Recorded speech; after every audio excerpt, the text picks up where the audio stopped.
with us, Pam Bondi, Florida State prosecutor, and Tamara Holder, criminal defense attorney. All right, Natisha, tell us, what do we know about Cindy? Was it questioning just yesterday and today? What's going on here? From what we're being told, Cindy Anthony questioned 4 hours yesterday. They had more questions for her, so she came back again today. More questioning for her. George Anthony reportedly was supposed to be questioned today, but because they wanted to spend more time with Cindy, she was in the hot seat once again. Now, I spoke to Lee Anthony's attorney. He is going to be questioned tomorrow morning, and reportedly George Anthony will be back there next week for more questioning. So Lee tomorrow, George next week. Do we have any idea, Natisha, what's being said? What are the questions? What's she saying? Anything at all? We have no idea what is being said at this point. This is not a public record since this is the state's depositions that are going on. However, they could be made available at some time in the future through the discovery process. And actually, we're going to be getting more discovery tomorrow, about 1,500 pages of new documents in this case. Okay, so things heating up. Let's bring in Pam Bondi, Florida State prosecutor. Pam, tell us what's going on. Who's in that room? State attorneys. Cindy Anthony is her attorney. Brad Conway, is Jose Baez in there? What's going on there? Well, Jose Baez will certainly be in there. The prosecutors will be in there, and a court reporter. That's it. Whether or not they allow Brad Conway in the room is going to be interesting.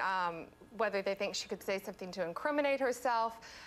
They may have allowed him in the room. But anyway, what Natisha said is correct, that depositions in Florida taken by the state are not public record. It's doubtful they will become a public record, but boy, hot seat was the right term used for her. She got grilled, I bet, by prosecutors. I bet it was pretty fun for the prosecutors because she has varied in her statements, we know, since she has given her civil deposition. Okay, so prosecutors are asking all the questions, and Jose Baez is in there listening and taking notes. Absolutely, and then he can come back and also ask questions. But prosecutors have a tremendous advantage now because they also have John Morgan's civil deposition from the Zenaida Gonzalez case. So they have her original statements, of course, that were so incriminating to her daughter.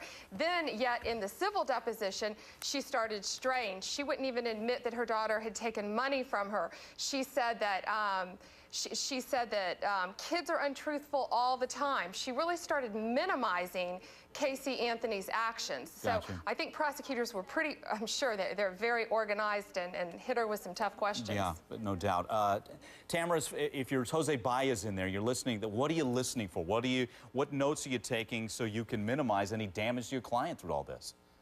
You know, I think that there's not much he can do. I think that Cindy Anthony has damaged herself already. I agree with Pam. They have so many other statements that she's made. So the state here is really trying to add an additional court record that may be conflicting from what she said before. And so this is just an effort for them to destroy her credibility. She is a witness. They want to destroy her credibility. And, you know, it's interesting because I don't think that Jose Baez can make objections. However, I do think that her attorney will be in there making objections on the record if he does not want a certain question to be asked. We don't know if he's in there or not, but that will be very interesting, the kinds of questions. One other thing I wanted to mention is, it's interesting that now we don't know what's being asked. Right. I think that the prosecutors are remaining tight-lipped because they know what's gone on before. This case was being tried in the court of public opinion. You know, be quiet and let us try this case in court. Yeah, and you make a good point, because I think we're spoiled with all the information we have. So when we hear a lot of 4 hours of questioning, come on, we want our details. So we're going to have to wait on this one. Real quick, Tamara, I'll stay with you and we'll take a quick break. Cindy Anthony, is she a prosecution witness, a defense witness, a hostile prosecution witness? Do we know yet? I would say you're right about the hostile prosecution witness, because her initial phone call is definitely a statement that the prosecution is going to use against Casey, but then she flipped. So they're going to use these other statements to put her back into her original statement about the smell of the pizza or dead person or whatever. Exactly. Yeah, we'll go back over that a little